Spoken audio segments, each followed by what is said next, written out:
70th anniversary for Israel, Holocaust remembrance last week. We're going to talk about it tonight.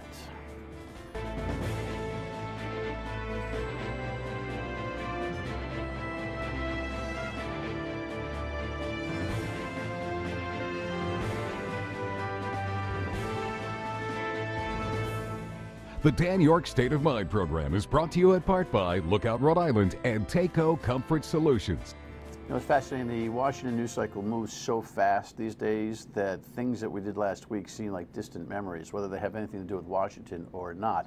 But we will have a conversation here this evening about some really puzzling, well, maybe not puzzling, but disturbing numbers, I think, in terms of our collective recognition and remembrance of what the Holocaust is. Some facts that have become, I think, just massaged, and a general understanding that is missing about what happened and what we need to learn from it, and the efforts to actually keep thinking about it, or keep it at least in our historical perspective. Like, I think there are a lot of things, even if you go back to our conversations about Martin Luther King Jr.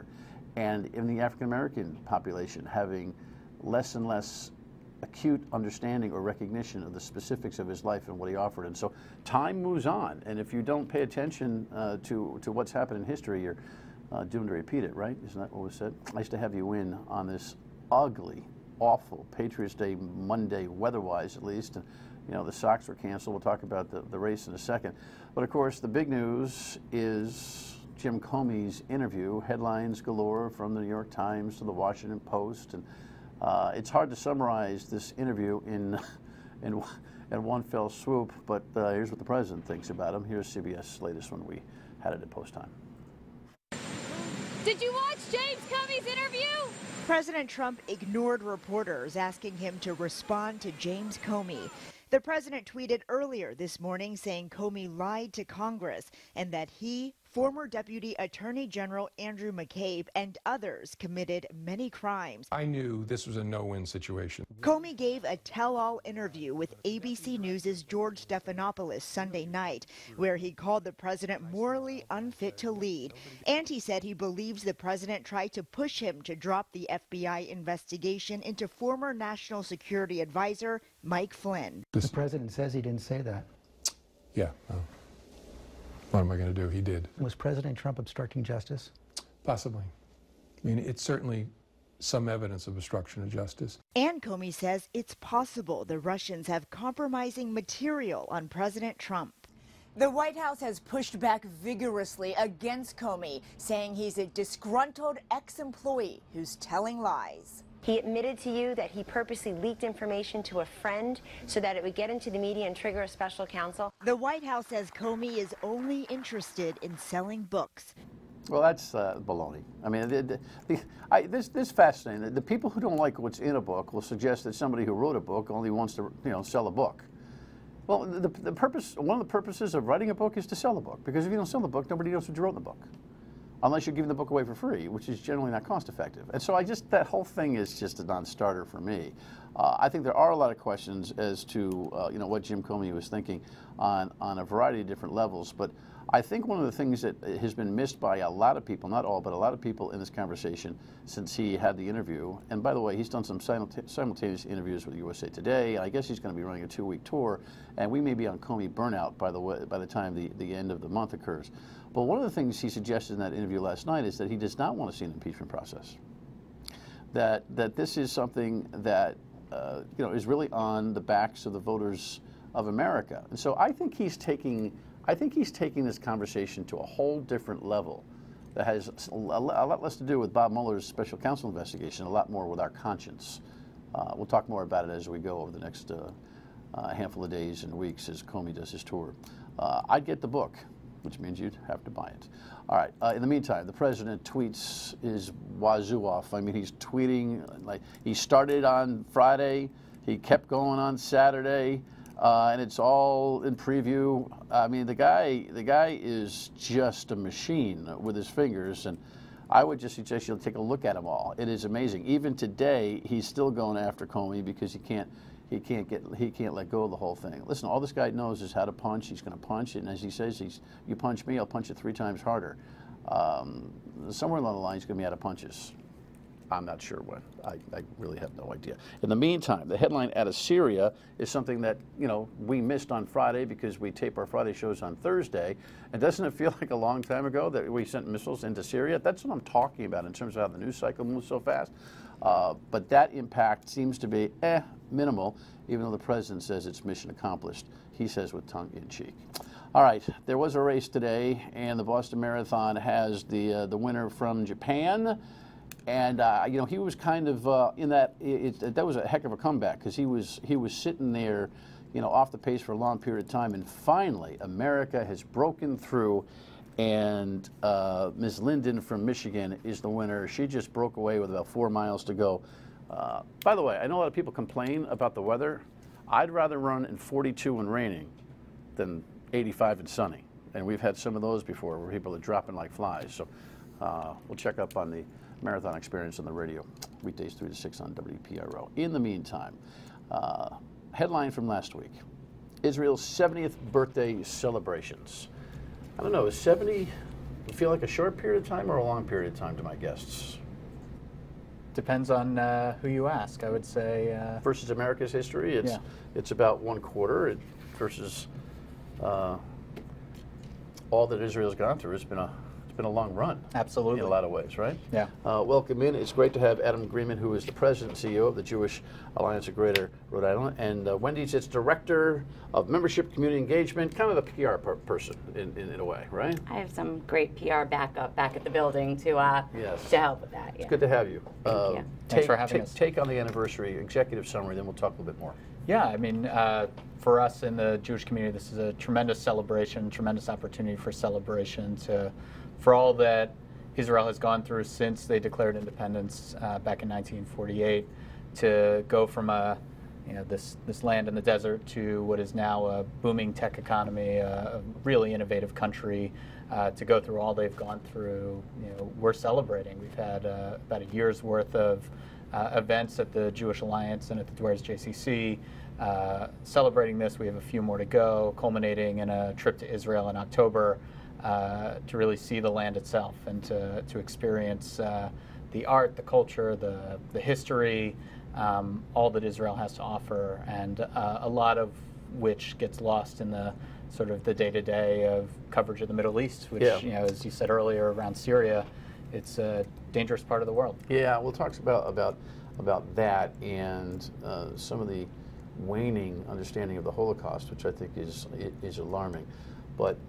Israel's on my bucket list. It's just you know, one trip got canceled, another trip got all messed up. I gotta go. What would you say? I would think the 70th anniversary is a perfect time for people to start thinking about that, right? Absolutely, absolutely. I think also what people don't realize, besides the rich history and the beauty that you can even have part of your visit be really a tropical, more like beach, relaxing vacation, and mix it in with really the history, the tours.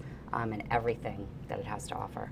Yeah, I mean, I'm sitting in this seat because I went on a trip to Israel 2.5 years ago with the Jewish Alliance.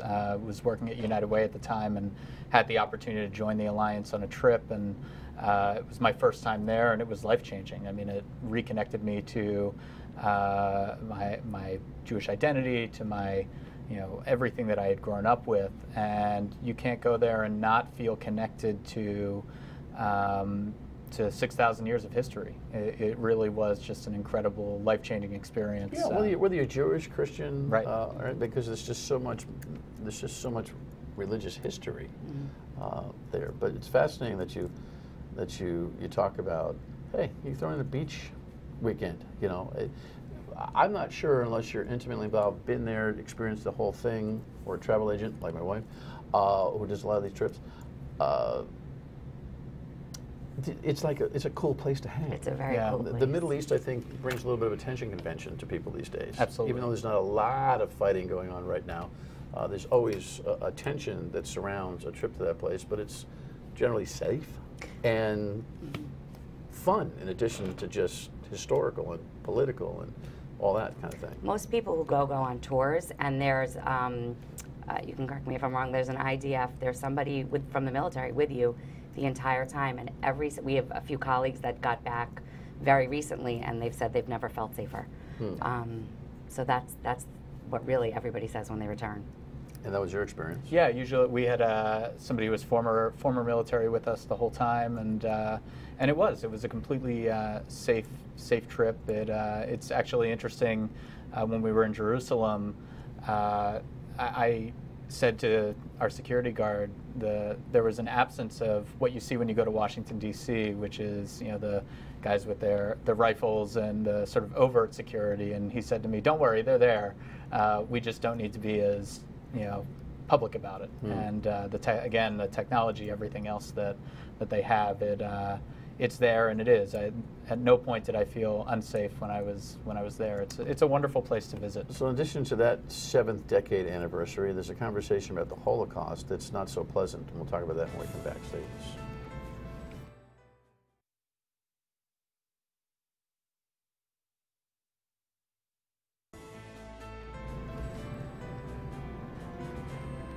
So discussions on the Holocaust are an interesting one, and this was somewhat disturbing. I think you got to spend a little bit more time stepping up, everybody, on this, and thank goodness this local community of terrific Jewish folks has a lot to offer in terms of the history. I mean, you've got a memorial or an educational facility for the Holocaust that people can visit? Yep, there's a memorial downtown that the Jewish Alliance and the Holocaust, Sandra Bornstein Holocaust Education and Resource Center were instrumental in putting in his beautiful downtown. And we also have the Sandra Bornstein Holocaust Education and Resource Center in our building. And people can call there, they can call us directly, they'll be connected to them, and they actually go out to schools all throughout the greater Rhode Island area and do educational pieces on the Holocaust and on genocide in general. The article that we put up has some interesting data, not so good. 31% of Americans, 41% of millennials believe that 2 million or fewer Jews were killed in the Holocaust. The actual number, of course, is 6. 41% of Americans and 66% of millennials cannot say what Auschwitz was. And that's just... Yeah. And 52% of Americans wrongly think that Hitler came to power through force. It's the way it goes, human nature.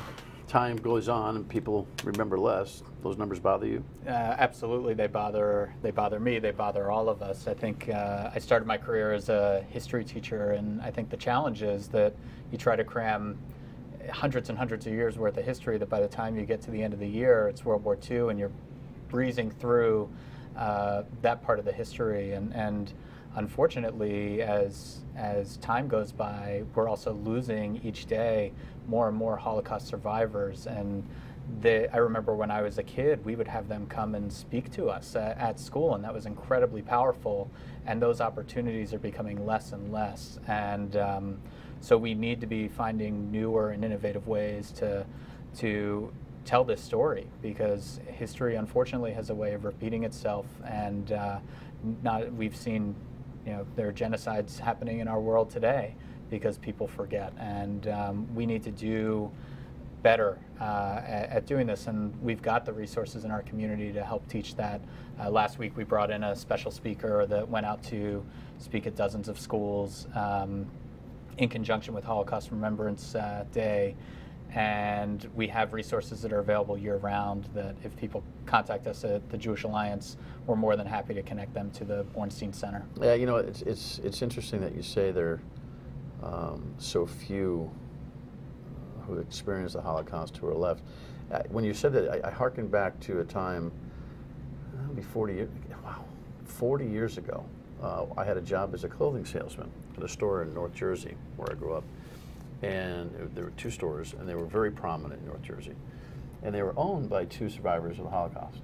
And these gentlemen were tough bosses. They were very, very tough. But they had a strength and a disposition that was just something I never, ever forgot. They were just so profound. And when they walked into the store, you made sure everything was straightened. And but the point is that I would ask them, because I was a curious kid, I would ask them when I had some downtime, which was infrequent, about their experience. and they were loath to talk about it. Right. They at least back then. So now you're talking about the 70s. So in late 70s, I'm working as a teenager, kind of craving to know more about what they experienced, and they didn't want to talk about it. At least today, whoever's left seems to have a little bit more propensity to want to talk about it. I don't know if that was the times. I don't know if it was too close to their experience, because they were senior guys when I was working for them.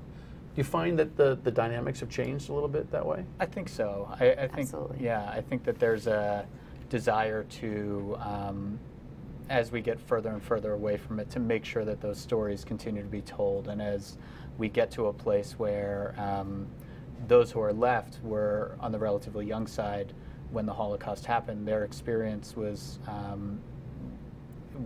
just it was as they were coming of age, and so they remember, you know, they may have a different reason for wanting to speak out and wanting to share that story, and it's critically important that they do. It's critically important that their relatives continue to tell their story, and that we continue to tell their story, because it's such a we just can't allow people to forget, and this study is terribly disturbing. Well, it's a reminder, right? Yeah. So what do you do with your own kids? So my kids have went to Hebrew school in Temple, so they've been very well educated on what happened. But for kids that don't, either are not Jewish or don't go to Temple, they really should come in and utilize us. And like I said, the speakers from the Bornstein Holocaust Center go all over, and there are local survivors that go over, and I have heard them speak, and it's one of the most powerful things in the world.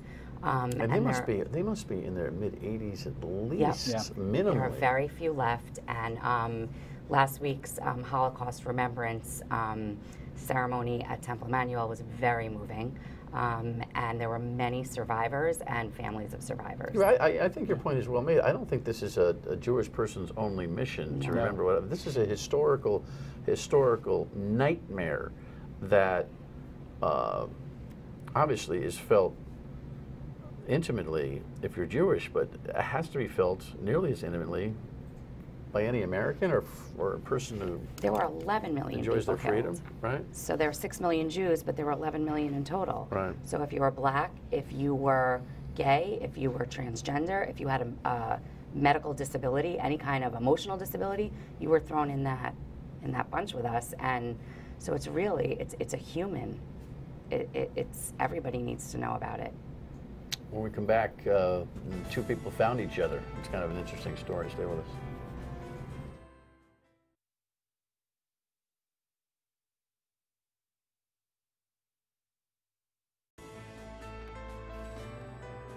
To find him, my goodness, he was the 10-year-old the cutest thing I ever wanted to see.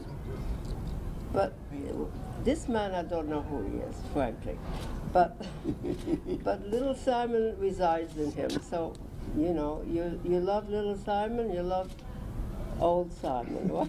But after 76 years, it is fantastic for me, very emotional for me. They're from France, and it's Alice Gerstel and Simon Kronowski who find each other after, gosh, it was 1941, I think, when they separated as friends. Amazing. So they look pretty good, but you got to know that they're got to be in their 80s, upper 80s. And do we have any data on how few are left from the Holocaust? I don't know off the top of my head, but with each passing day, it's just like our greatest generation period. period, World War II. We're losing, we're losing our veterans, and sooner or later there'll be nobody talking about Normandy, and from a first-hand point of view, and we got to work on this stuff. On a Eastern of the world basis, we haven't had those kinds of crises in decades. Right. And so it's natural that we would be, other than what happened at 9/11, which I think is our major historical moment, and I still think that we probably ignored most of it. The memorial down there is incredibly profound. We're moving so fast. Right. Right? We're moving so fast. Yeah. I mean, what's your take on that? It just, it's how, when we move so quickly, we don't realize, last week was Holocaust Remembrance Day, and it got lost in a sea of other news that was happening, and that that ability to reflect, that need to be able to reflect on these kinds of things in order to make sure that they never happen again. It's we don't have that amount of time to reflect because we're constantly on to the next thing, and so maybe there really is a need to be able to build in some more of that reflection time. When I was in Israel, the most powerful part of the trip was visiting the Holocaust Memorial and Museum there, Yad Vashem, and they build it so that you walk through the museum and then you have to walk outside and walk all the way back to the the front of the building, so that you have that time to reflect and to really process what you saw. And I think we need to do more of that. We need to be able to hear the stories of survivors, hear the stories of folks in the community who experienced this, and then really reflect on it. So the community in general is celebrating Israel in its 70th. We've got a list of events on foxprovidence.com, but here's something, a really big mission, a really big birthday in the week of October 15th through 23rd. So we have a few months to prepare for this. A lot going to be going on.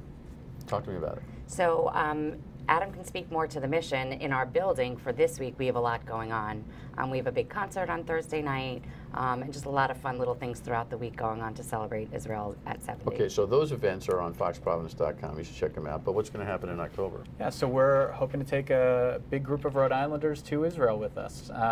As you said, it's a great place, and so many haven't been for a whole bunch of reasons, but there's no better time to go. We think it's really great.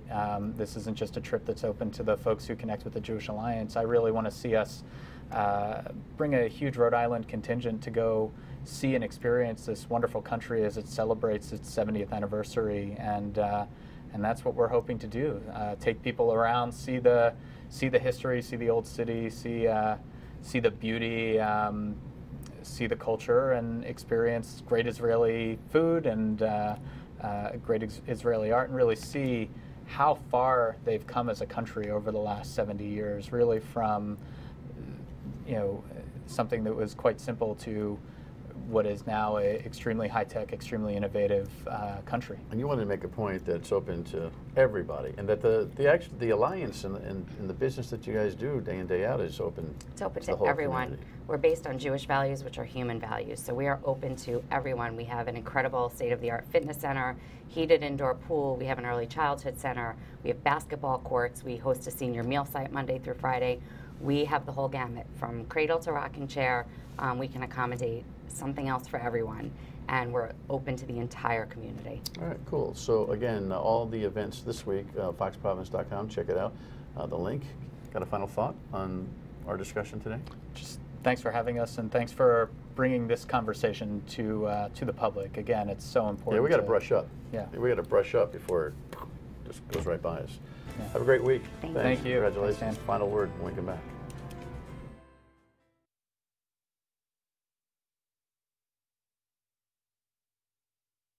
Tomorrow night we're going to catch up with some, I guess, political science young minds from Brown University to talk about things going on in Washington. It's always important that we check into the perspective of young, brilliant minds around here, and Professor Michael Kennedy's students will be here.